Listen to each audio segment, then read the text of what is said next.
Hi, Chris. Welcome to Venture with Grace today. Hey, Grace. How you doing? Good. Good. We were just talking about your barbershop light. But anyway, so for the audience who don't know, obviously the dentist and the barber were the same person at one point. I cannot believe this. This is a crazy fact that I've learned today. Anyway, so you have worked in venture. So like you started as at Inside Partners and you work at Signal Fire and Base10, and then you also started your own company before. Tell us more about like the wait. So you worked on your own company for 14 years. Yeah, I started an e-commerce business with my brother. We're still operating it. We have about 40 employees. We built a marketplace for buying and selling footwear, and then kind of moved more into the software side of the business as well. So we sell to independent footwear businesses who are kind of collecting rare and selling rare collectible shoes and selling them online. Is that similar to like StarX? Yeah, Star, yeah. yeah. It started StockX. pretty much like StockX. StockX with content, and then it moved more into we're going to actually sell some software tools too. So kind of like Toast in Mhm. restaurants, but for Wow. footwear stores. So What's the difference between like like well, I know Toast is like for restaurants, but like yeah, how is the technology differentiated from like the existing tools? yeah. I mean, we don't do payments. We do a lot of like inventory stuff, price tracking stuff, shipping, authenticity Mhm. verification stuff. It's kind of unique to the supply chain of these kind of collectible shoes, which usually are 200 to kind of a few $1,000s at the high end. But Mhm. there's kind of a whole unique industry around how that space works. So Mhm. it has kind of some unique software tooling. That's crazy. But anyway, so you have a really interesting experience. I wonder what were something that you've learned prior to your current job, and we'll dive into everything about AI, GPU, and all that. Yeah, I mean, I've felt like I've worked in three startup ecosystems: the New York startup ecosystem, which was super early in 2015 to 2018, and then when I was Mhm. at Insight, um, moved to San Francisco, which is also a very different startup ecosystem than Silicon Valley, and I would say those are like the big three. San Francisco, I think like Y Combinator is like an iconographic um, role in the startup ecosystem. It's a lot of young founders, 22, 24, 28, Mhm. bright-eyed people meets like people from around the US meets like brand new immigrant to the US just starting a company. Mhm. Silicon Valley is more like the parents startup ecosystem. It's like Mhm. people with kids. It's people in the South Bay who live in the houses um, versus the city life up in San Francisco. And it's been they're all extremely different ecosystems, and I think they're all kind of big independent ecosystems, and it's hard to do more than one at the same time. Mm. I wonder, okay, so let's jump into AI. So you like I was recently listening to your other podcasts about like, how GPU work and basically how the industry have been shifting.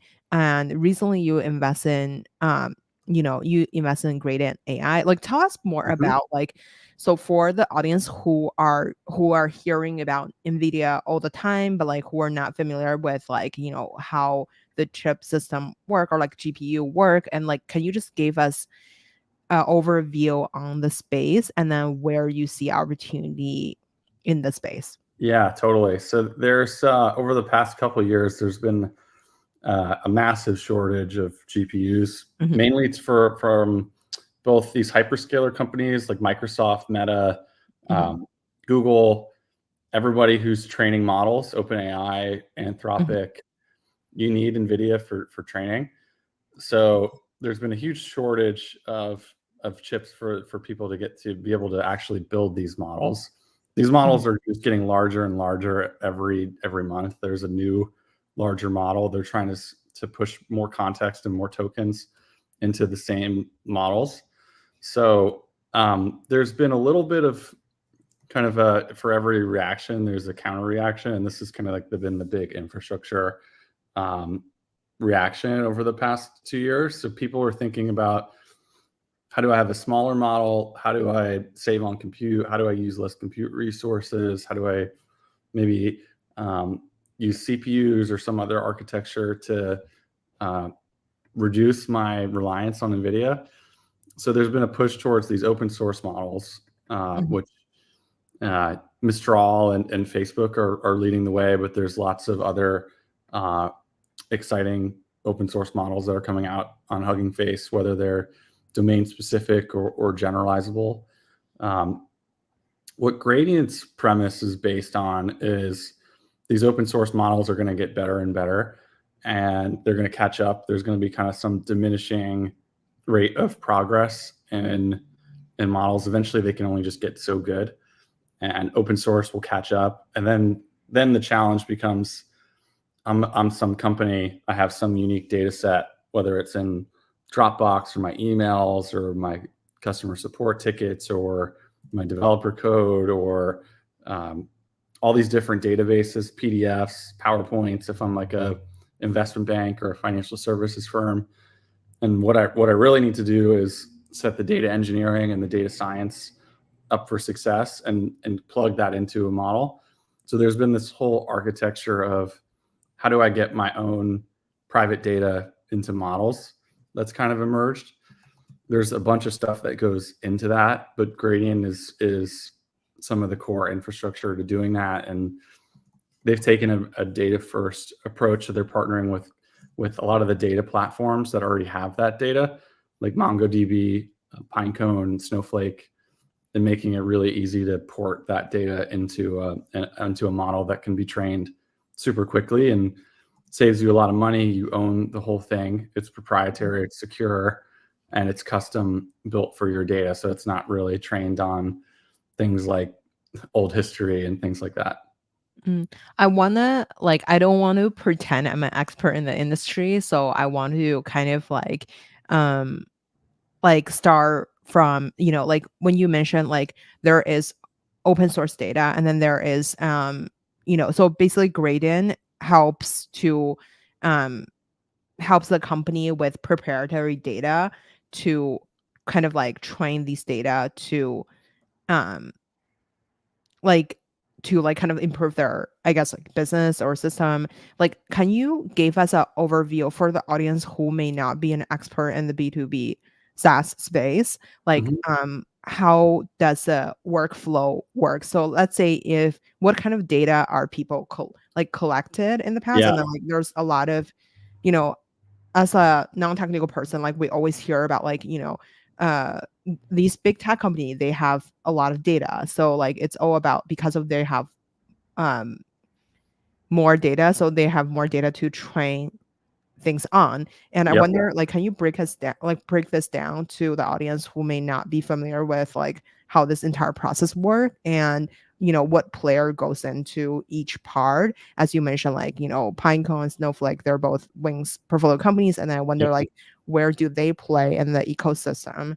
Totally. Yeah. So I mean, the first thing that, if you're trying to build one of these custom models and you're an enterprise, the first thing you do is you map out, what are the unique data sets that I have?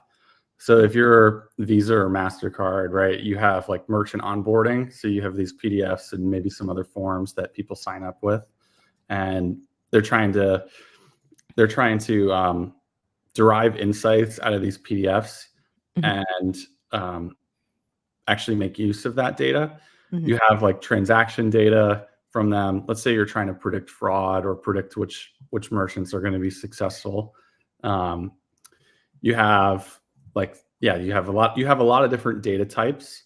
They can be in different data formats too, which is an actual big challenge.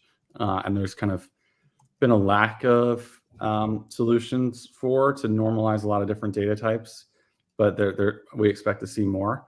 I wonder, when you mentioned data type and data format, what does that mean? Yeah, so it could be like PDFs, PowerPoints. Got it. We're trying to extract stuff from Excel. People are trying to extract stuff from just like straight web pages, HTML files, CSVs. There's like such a long tail of formats. And before LLMs, it was actually like unbelievably brittle and really hard to get like any data out of them. You can throw an LLM at some of these file formats and they'll get something. But there's actually like some specialized, this like data quality problem has become such a big problem that there's been some specialized companies that have emerged to try to derive value out of these data formats. And every company has different data formats too. So it's I mean, there's probably 10 that are like 80% of most unstructured data, but there's a huge long tail after that and some proprietary stuff.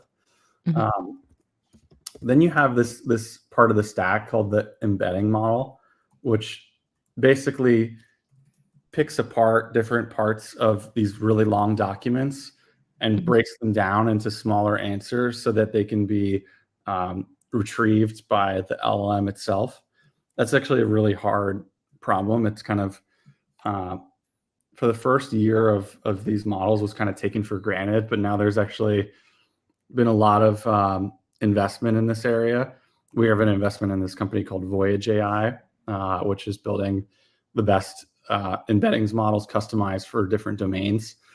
So they can pick apart like transaction data from an onboarding flow. They can pick apart which geography you're located in. Basically, they ingest these really big documents and they understand like this part is about this part is about this part is about this, and they chunk it up into little smaller pieces that can be then stored. And right now, the most common way people are storing that is in Pinecone in a vector database. So Pinecone will store all those embeddings for you, which you can then retrieve and help you with Gradient and Pinecone and other databases like MongoDB. It becomes easy to build these kind of production grade models that you can then customize on your data. What is like embedded data? Yeah, so an embedding is a unique data format. It's from our view the data format for AI. So it's a schema. It in general looks like a 3D array. So it's a lot of numbers and it's kind of falls somewhere on a graph that's 3 dimensions. And the way that LLMs use that is like cat and dog would be somewhere similar on the same part of the graph. So that it visually represents words in a 3D graphical space, and then it kind of clusters. These are the type of things that are said around this type of thing. So it's called similarity search, and the way it works for LLMs, or RAG is another way people call that. But essentially, they graph things in a 3D way, and they can plot how close topics are together. So like GPUs and clothing would not be very close, but Intel and NVIDIA would be close in this like 3D space because people tend to mention them in similar contexts, and that's how the training data represents it. And so, okay, so I want to like basically you're saying currently in the space, like what would you say is like a big challenge in the space right now? And then why, can you elaborate more about like, how does it all interconnected? Why from like a normal human being, like why is NVIDIA so important? I've seen so many like online videos, basically the underlying general like trend is like because of it's only or like one of the 3 top players, or like basically the only big players in the space of GPUs, and like why is no one else creating these right now? Yeah, so the reason NVIDIA has such a stronghold and is really the only GPU provider that actually can function is they've built their programming and then their actual like physical hardware to handle such robust edge cases, and it just doesn't break. So like there's a famous GPU architect named Raja Kaduri. He said he tested all the open source models on Hugging Face on both NVIDIA, AMD, Intel, Google. NVIDIA can support over 90% of them just out of the box. You can run them on, if you download them and try to run them, then there's like over 100,000 of these models. Over 90% of them will work without breaking on NVIDIA. And each hour you're paying for is like very expensive too. So something breaking is extremely costly. It could mean your app doesn't work. It can mean things are down. It can mean your training data breaks and you have to rerun it. For the next closest, it's less than 5%. So everything else is just exceptionally brittle. Like it just breaks in other scenarios. And people are speculating like when will somebody else be able to catch up to working out all these crazy edge case scenarios? But it needs a huge step function improvement. Like it's not like it's almost there and it's getting close. It's like a massive performance difference. So I've been like saying I don't think anybody's catching NVIDIA anytime soon. AMD and Google are probably the two closest, but it's kind of more likely that they find a few types of workloads only on really the inference side that that are exceptionally common, like a ChatGPT call or like a Mid-Journey image generation, and they basically make sure they're 100% resilient in those type of workloads and redesign things around that, almost in a way that's like tailored for the software.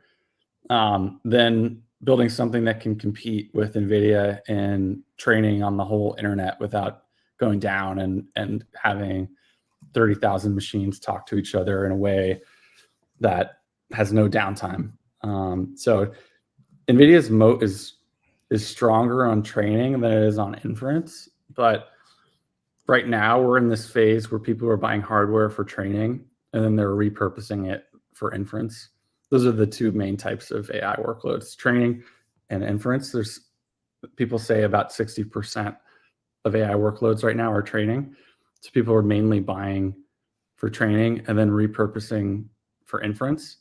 So training would be, I need to build GPT-4. I need a ton of machines. I have an infinite amount of data. It's the entire internet, as much data as I can possibly fit into the model. Images, documents, everything. And that's a much more complex task to orchestrate, and really only NVIDIA has been able to orchestrate that. I have a couple questions on that. Like number one is like, what is inference? So like for training, so I've watched, as a non-technical person, I've watched these videos by, I believe it's like either one of the co-founder of OpenAI or something. Like they were talking about. Yeah, I think so. Yeah, he have like basically like 1 hour talk on like how to train this. Like as a non-technical person, those. Yeah, they're great. Yeah, I can just tell like it's basically like training a machine to identify if this is a cat or if that's a dog, and then there is a component of like people, the human being telling them, correcting their process. I feel like that's considered a part of the training. So like that's like from my understanding, right? From my understanding, I don't know how exactly like I still cannot like rephrase how exactly he mentioned, but like that's like from a non-technical person, like that's what I saw. Like so basically, is this a cat or if this is a dog? So that's like kind of the training process. Like human help them identify something, right? Exactly. Yeah, that's huge. I mean, that was the foundation of Scale AI, which is a huge company. It started originally more in like, it started with the self-driving car space, like labeling roads, stop signs, sidewalks, crosswalks, parking spots, and it moved into something a lot broader. I mean, basically everybody who's training AI systems with images and now increasingly text, or they use their first goal in training an AI system is let's get it up to close to human performance.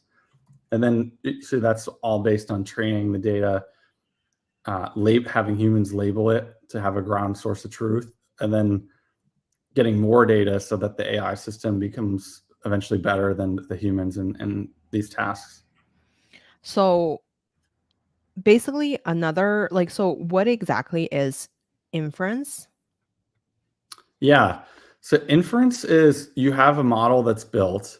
You want to run some prompt through the model that creates an output. That's an inference workload. Like, so basically right now, as you mentioned, like training, so like what's the difference between training and inference? Yeah. So training is the upfront investment that's done by a small group of companies, mainly the model providers like OpenAI, Anthropic, Mistral, Facebook, Google, anybody actually building models themselves. So those are very concentrated in a not so big number of companies. And then inference is much more diversified. So basically anyone with an AI app will having inference workloads. Oh, got it. So basically inference is kind of like application based on a certain type Exactly. of things. Exactly. So so I guess like since everything is gonna be built upon the training model piece, um, but like training model costs a lot of money. And Yeah. where does the money go? Is the money goes to buying GPUs, or is the money goes to buying data, or is the Yeah. money goes to like getting people to train these data? Yeah. It's a super good question. And it's interesting because the cloud providers so it takes a huge number of chips, takes a huge number of data centers. The actual model developers realize, maybe we're not that good at these chips and data center things, so we should partner with somebody who really is. So that was the foundation of the OpenAI Microsoft relationship. There's the foundation of Google and Anthropic and Amazon and Anthropic. So there's kind of been like a central versus axis powers in the clouds. Like Microsoft decided to bet the horse on OpenAI, and Amazon and Google, and who were realizing, hey, we're kind of behind. Maybe we team up and we're stronger together. We need a really good differentiated model. So they invested in Anthropic. They give Anthropic access to their GPUs as part of the investment. So not all the investment is like pure cash. It's really also computing resources. Like like you said, the capital intensity to build one of these models is just absolutely absurd. The model developer companies realized they couldn't do it without clouds. So you don't really see like small companies competing in this game. It's really like it's almost like a nation state size project to even compete. So it's a mix of, they basically need as much resources as they can. They've all said they don't have enough. Like, so we're still in this state of, we don't have enough resources to do the type of things we want to do. But that problem is getting better as NVIDIA's ramped supply a lot. Just even in the past year, the number of GPUs that are held by these model developing firms has more than doubled. So as that gets better, the things you can do with training become much more sophisticated. And that's honestly probably the biggest bottleneck right now in a lot of the progress that's being made. When we're talking about like it needs a lot of money to train, right? Like where does the money go? So from our conversation, I'm hearing there's four spaces. One is cloud, one is human, one is data, one is NVIDIA. Yeah. They've been pretty notoriously stingy on the model developers. The enterprises are investing high in their data because they realize their data assets are their unique things. If I'm Visa or MasterCard or from Gartner, and I have a bunch of data from industry experts, if I'm GLG or a customer network, if I'm somebody like a hedge fund who's processing like earnings calls, those people realize the data is super uniquely valuable. OpenAI and Anthropic have been super stingy. they basically say, if your data's on the internet, I can train on it, which a lot of people had issues with, and like we'll see how that plays out in like the legal system. But they've been very stingy in paying people for data, and it doesn't seem like that's changing anytime soon. They spend a lot on people. I mean, their people are some of the highest paid people in the world, but there's not that many of them. Like even up until the fall of last year, I believe OpenAI only had 600 people, which is just kind of absurd. That all they've accomplished with so few people. But as far as I can tell, computing costs are by far the biggest bottleneck of these companies, and I think it's kind of forced their hand to tie their futures with one of the big three cloud providers, and the way it's actually played out in practice is it's kind of been actually more like one versus two, like in Microsoft versus Amazon and Google together, which is something I did not anticipate.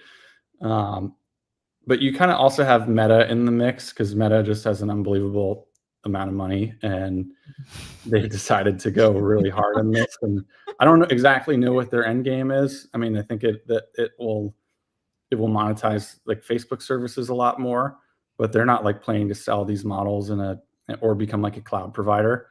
So they're doing the community a great service, like by supporting the open source ecosystem. I think that's been a big part in the sentiment shift of Meta being like this draconian privacy company to like a beloved Silicon Valley company again. So I think that their open source AI investment has really helped them regain positivity in the Valley. Got it. Okay, so I'm pretty sure, like I read on the news, like Amazon is investing in Anthropic so basically they just provide more cloud to them, right? Yeah, So exactly. that's GPUs. Okay. So wait, sorry, what was the last sentence? Specifically, mostly GPUs. I mean, almost all the resources they need are just this one or two key things related to GPUs. So how is GPU working with cloud for people? Yeah. So historically, they were almost the entire customer base. Like the cloud providers were almost the entire customer base of NVIDIA. With this rise of model developers, so OpenAI has become a huge NVIDIA customer, Meta, a bunch more people realized I should try to actually run this myself. So we kind of went from this phase where it was basically impossible to be a semiconductor company because you had three customers, which were the cloud providers, to now NVIDIA, they realize we have the actual ultimate resource. We're not going to just give it all away to Microsoft and Google and Amazon and only have three customers. Let's try to support some other customers so they don't have like all power negotiating power over us. So they've backed a bunch of new players, as well as like prioritize these model developers. So there's been this rise of we call them GPU clouds. So that would be like CoreWeave, Lambda Labs, Crusoe, DigitalOcean has a big initiative here. And essentially the bet is that basically the whole cloud architecture was built around CPUs, and that led to a lot of economies of scale. You had multiple players who were building CPUs, Intel, AMD, and then Amazon and Google and Microsoft all internally built CPUs. They're much less complex chips. You can replicate them. There's a lot of open source IP to actually kind of replicate the core processor itself.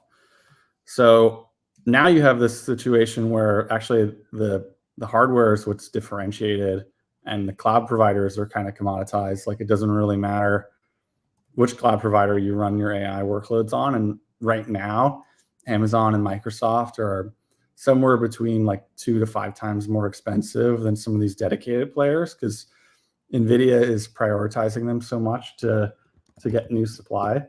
So NVIDIA is kind of reshaping the cloud marketplace dynamic to where there's actually much more players. There's much less concentration in Amazon, Microsoft, Google.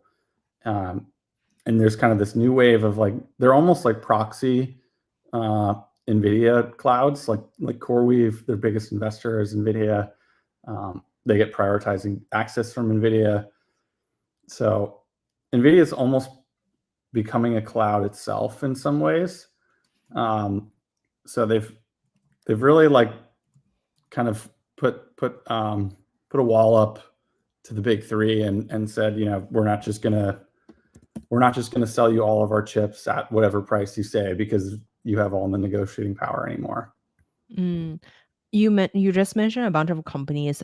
You mentioned like all the companies that you just mentioned above. They are how are they related to NVIDIA again? So like, what's a business relationship between them?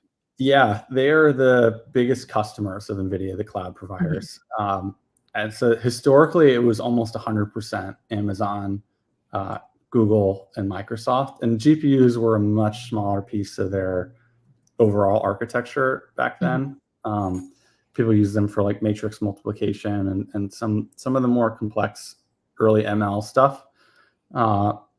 But now they've become a type of workload that is becoming embedded in almost every type of software that you want to be more intelligent, to have input from a model. So this other class of companies has emerged that NVIDIA looks on very favorably. Basically, if you're not one of those big three cloud providers, NVIDIA likes you a lot because you have a lot less negotiating power. You're helping diversify their customer base, which gives them a lot of staying power.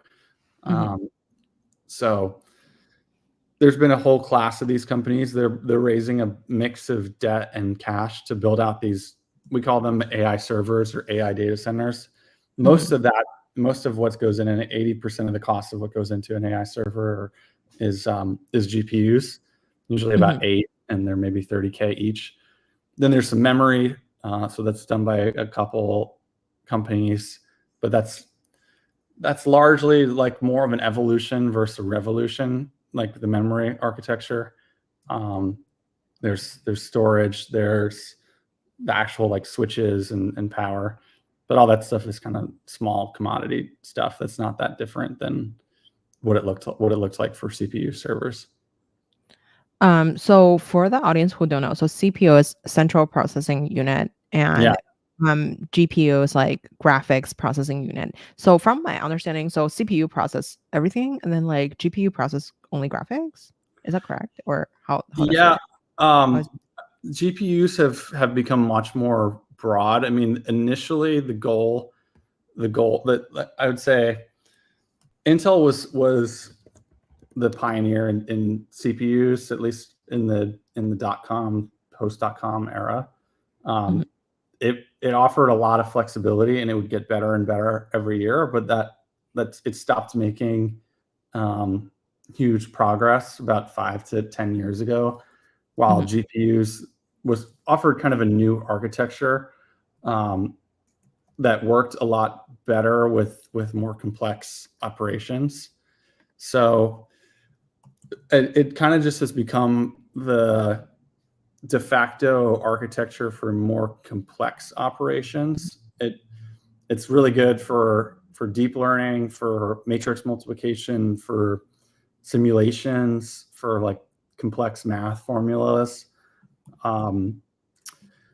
But originally it was kind of, it started exactly on the graphics side, and then kind of has branched out from there as they've moved more into data centers and AI.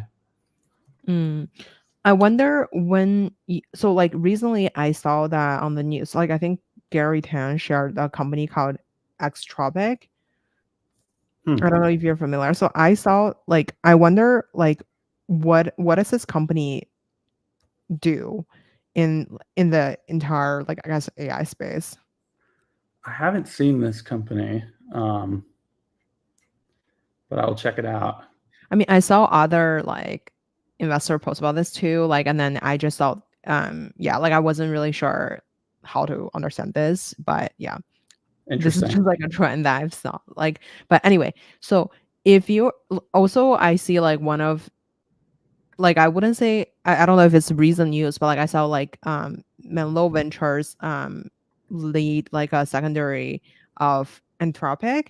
I Yep. wonder like so how like what's your thought on that? And then is this like um do you in your opinion like is this like a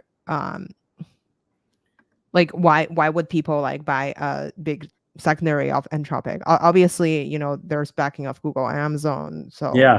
it's like it's a only OpenAI potential competitor. But I wonder what's your thought on the purchase? Yeah. We have a lot of respect for those guys at Menlo. Anthropic, I mean, I think it's there's the race so today an OpenAI or an Anthropic call costs somewhere between 50 to 100x what it costs to run an open source call.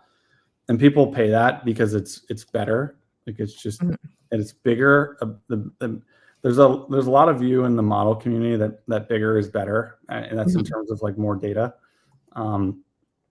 So the cloud providers are very incentivized to push this big models view of the world because it leads to 50 to 100 times more compute calls for them, which is how they'll monetize it. I think Anthropic is an interesting bet. I mean, it's the clear number 2 in proprietary closed source universe. It's shown that it can monetize and generate real revenue. I mean, if they can really get the full weight of Amazon behind it, who was probably the scariest company to compete against if in the last gen of databases, ML, Amazon would notoriously offer its own software products inside AWS and undercut other people, take popular open source libraries and use them and sell them, which struck fear in the hearts of a lot of people in the startup ecosystem. If Amazon was going to use its distribution to compete against you. I think if there's like real distribution push by Amazon and Microsoft, and Google, it's an interesting bet. I haven't seen the same type of distribution push that Microsoft has made for OpenAI with Amazon and Anthropic yet, but if that really happens, that could be super powerful. I wonder when you were looking at, so like we just covered basically some of the fundamentals of how the ecosystem work. Where do you see opportunity for startups? Because it sounds like as you mentioned, like as we like previously like chat about, like, you know, there's two parts. One is like the model training area, and then there is the basically like the inference. Wait, sorry, like I'm butchering the words. So basically, so the other part is like basically doing the application side of things. From now, like as a non-technical person, I've seen a lot of innovation on like basically the user interface of a certain app, or like, you know, basically a subsector of chat GPT doing a specific thing. So like, let's say like taking meeting notes on AI, or you know, doing some like really like making pictures out of like a certain thing, like help you generating a PowerPoint. Like where do those companies sit, because it sounds like they are not training their own models.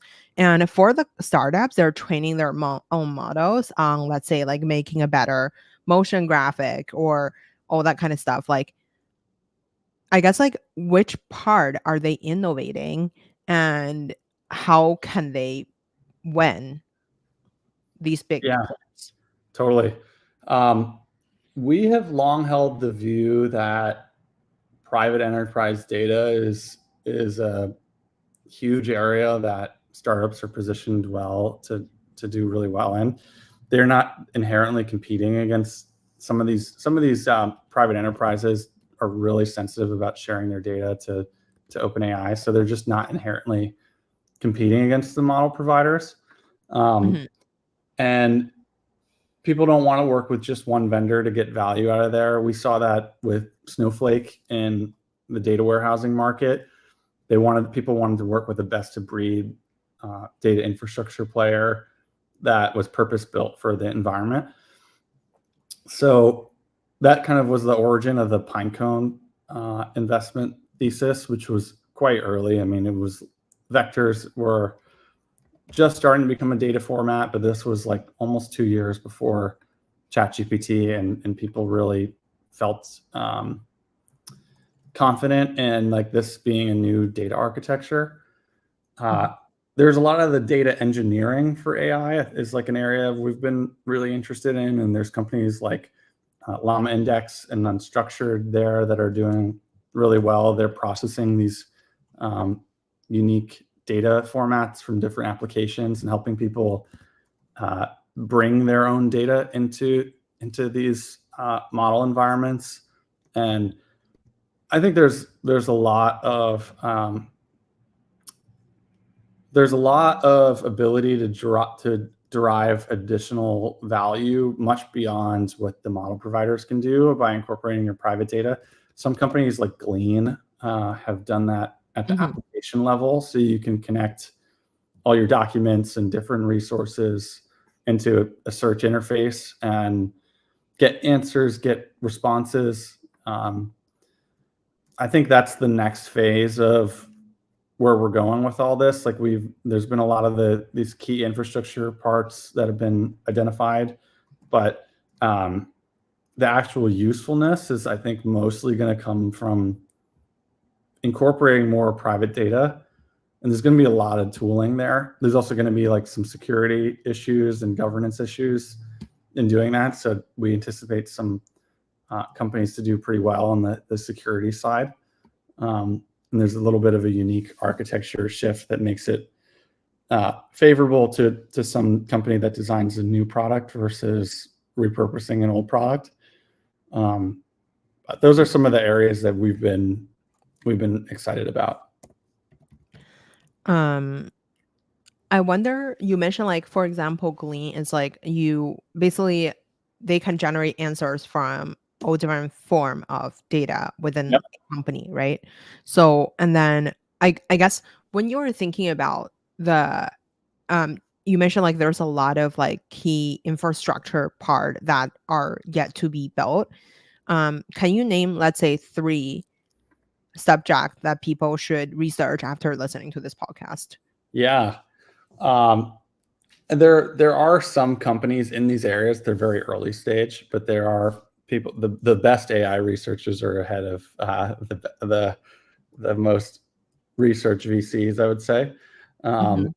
But data engineering and data formats, building large scale data pipelines to ingest thousands to millions of documents, whether they be invoices, contracts, other stuff, parsing them. That's an area we're super interested in. The actual security of both what goes into the models, like more data supply chain, as well as the security of more like the Okta-like stuff where it's like identity based, who can access what, who can ask what type of questions. Can I ask salary questions or HR questions to my bot? That's an area we've seen a decent amount of startups, although it's been hard to see the right approach that's both build oriented with the supply chain on the data side, with the application and user permissioning oriented stuff to see something how it could get really big. And then there's really only like one or two companies doing this, and I think it's because the founders have to come from one of these model developing firms. But like Datology is one of them that's doing data curation for training. So they're discarding a lot of, for lack of a better word, useless data that doesn't actually drive performance. So that could be data that's duplicative, data that's just kind of nonsense, data that is in other languages and can't be parsed. There's estimates that like 80 to 90% of the data that OpenAI uses for GPT-4 and other model providers use is kind of useless and doesn't add any performance. And it's really all the value is in 10 to 20% of the data. So the team there comes from Facebook and has a lot of experience researching and actually building these data curation systems that are really hard to do because you have to basically make sense of all the data before you've actually run the computation. So it's a really hard technical problem. There's one or two other companies, but I think there's a lot of inefficiency in training. There's a lot of resources being dedicated there. And that's like an interesting area to focus on too. I wonder when you're talking about like, let's say 80% or 90% of data are ineffective, how do you define their useless data? Yeah. This team defined it for specifically the large model developers who are building these models, and they use a set of a few thousand benchmarks, which are mostly prompts and desirable outputs that are labeled by humans. And if you take out certain data sets, how does that affect the responses you get from the model on the benchmarks? And they find that some of them actually can even lead to negative performance. Like if bad data is still incorporated into these type of models. Like if it's not labeled, which we have a huge deficiency in the amount of labeled data, which why Scale AI is doing so well. So they've shown that on a set of benchmarks. So for the 3 or 4 like different things that you just mentioned, there's like data pipeline related things, and then there's the security, like what goes into a model. And then number 3 is like, the Okta of the world, like basically application user, like with user permission related things. And then there's data logic, which is like data curation, training, remove useless data concept. So, and I wonder, like, what are some companies in each of these kind of like subsectors that you would say like are interesting to look at? Llama Index and Unstructured in that data format problem for data engineering. They're both cater to pretty different audiences. Llama Index is more like the open source developer, whereas Unstructured has been government and like big enterprises. So they've kind of zigged and zagged, and both I think have a ton of interest from their respective customer bases. On the AI security side, I mean, we haven't really seen, there's been a lot of CISO interest, but we haven't really seen like any particular company pull ahead in that problem. I think it's like still early, maybe just the way people tend to buy security after they have something in production, and like they're just getting things in production. So there's a lot of interest, but not necessarily the traction to prove like one company is better than the others. We're very excited about Bedrock Security, which we're investors in, which is more lower level in the stack than the data. So they're more doing like the actual Kubernetes containers and the orchestration between the GPU and the networking layer. So they're very low in the stack, almost like Linux and Red Hat. And they have a super unique and differentiated approach that we think is really applicable to AI security. Yeah, datology on the data curation side. And those are the main ones. So I want to go back to what you mentioned about like llamas, for example, like unstructured data, and like so there's like an open source and like so llama data and unstructured data are two companies. Llama Yep. is for open sourced and unstructured is for like big enterprise, aka like private source, if that's a word. Yep. I wonder, I know that you guys are kind of big on open source related things, and I wonder what are the advantages and disadvantages of open source. Yeah. There's a lot of pros and cons. I mean, I think in this space, like LlamaIndex has really tied itself well in the LangChain community. They have a ton of buzz. They're probably the second most, third most widely discussed AI infrastructure company. So it's been huge for their strategy. Ton of respect to them for the way they've executed it. Monetization, I think, can be a challenge because you're not like hosting things or actually like securing and owning the data. You're more transporting it. So, and you're not necessarily running the compute to do that either. So there's some pros and cons. I mean, the unstructured folks, they come from a more government background. Their last company, Primer AI, over 80% of the revenue was from government. So they're like know the government in and out. Government has like probably more old school document formats than like any person on the entire earth. So it's a smart, like really smart use case and strategy. It monetizes quickly. So they've zigged and zagged. I mean, it's unclear which one will be bigger over the long term, but major respect to both of them. You also mentioned about like the LangChain community. I definitely see them. Like I see LangChain on my LinkedIn previously. For the audience who don't know, what is like, what do they do? Yeah, so LangChain is it's a framework and in some ways like a programming language for AI. And they make it super easy to do these really complex operations. They're kind of the de facto way people interact with these AI applications. They built a lot of pre-built logic and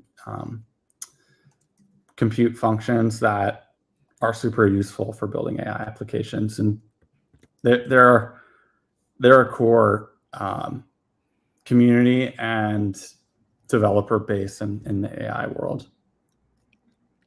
What are some major community we should know in the AI space? Yeah, it's a good question. I mean, there's the model developer community, which is really small, introverted. It's at maybe 10 companies.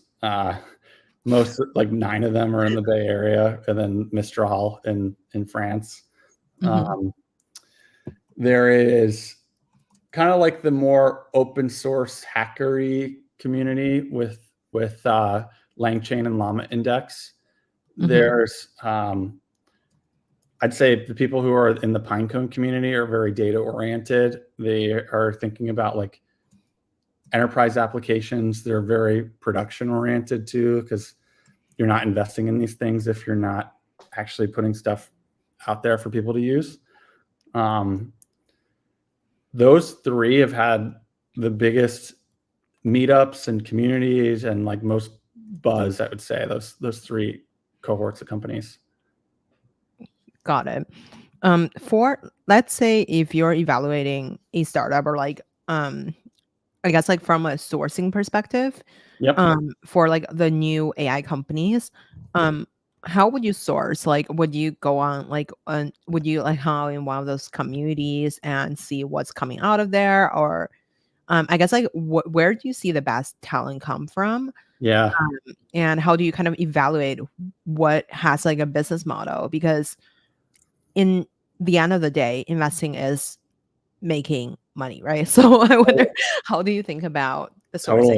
from this? Yeah, I mean, a lot of these people come from the usual suspects of like the big tech firms. Like with Mhm. Pinecone, we were talking to Ito Amazon. before he even left Amazon. Mhm. Um, the datology folks came from Facebook. Um, Mhm. the gradient folks came from Netflix and Facebook. So it is like unusually dense in the valley, I would say, and at these Mhm. big companies that had high scale systems. Um, you do see stuff. I mean, you do see people come from other parts of the world, but it is unusually unusually dense with Bay Area folks from top tech companies. Mm. How do you evaluate the competitive landscape? Like, so basically, we talk about sourcing, aka coming from big tech, the Yeah, ML group, assuming, and like, so, and then there is a picking and winning, right? So, like, yeah, in terms of picking, um, I know that like, it's an art. We cannot cover this in 4 minutes, but I wonder like what are some thinking framework you would use to yeah, pick a better company because they all look kind of if they're coming from big tech company, it's like the background are totally. similar-ish. And a lot Yeah. of times they have deficiencies, but you ultimately usually have to live with one or two deficiencies. The things that we look for are we run like mainly two types of references: personal references and customer references. On the personal references side, we're looking for just like pure technical ability. Are they going to innovate on like a pure technical innovation? We're looking for product centricity. Like, are they actually customer facing, or did they build like some internal tool for like Google people that had a captive audience and is like very homogeneous? Um, and then we look for like, can they recruit and bring in other types of people to round out the business, like go to market? Um, Mhm. from the FANG companies, you tend to have a lot of strength in the technical ability, and then maybe a little less on the product and the even less on the go to market side. Um, so you kind of have to get a little comfortable. You have to know that they're not too stubborn and they'll recruit these people. Um, and then I'm more on the customer side. Like, we spend a lot of our time developing relationships with buyers in these universes that we can intro our companies. They're excited to hear about these new technologies, and then the companies get like customer intros. So we try to make that like a beneficial part of our diligence process to the companies is like, hey, we're introing you to customers. Like, these are sales leads. So um, that's like 80 to 90% of like what we're doing, and just doing that really well and having the exact right pointed people for them to talk to. And then we'll do a little bit of references with like other people that are in the similar part of the stack. So if we're doing a data thing, we'll ask Pinecone or um, other related players like Gradient. Um, so when you mentioned about like customer intro, who are the customers? Are they like, the Visa, Masterclass, I mean Mastercard of the world, or Yeah, like are they big companies that are not in the tech space? Or like they yeah, are in the tech space, but they're, totally. like less technical. That's one for sure. We even do like government intros. We do like as big as that, all the way down to like companies we work with, like Series B, C, that are hopefully at like the cutting edge of using this type of infrastructure. Um, so it's a broad mix. We define it a lot by like who the actual technical buyer is too, like CTO versus head of data engineering versus a data scientist versus head of ML. We have a customer network function that's like purpose built for each of those respective roles. Amazing. I want to be mindful of the time. Thank you so much, Chris. Thank you so much, Grace. I wonder what to leave the audience with, something to research on. Like, what do you think it's like a good, like, interesting, easy to understand material for the AI space for the audience to kind of like research more? Good question.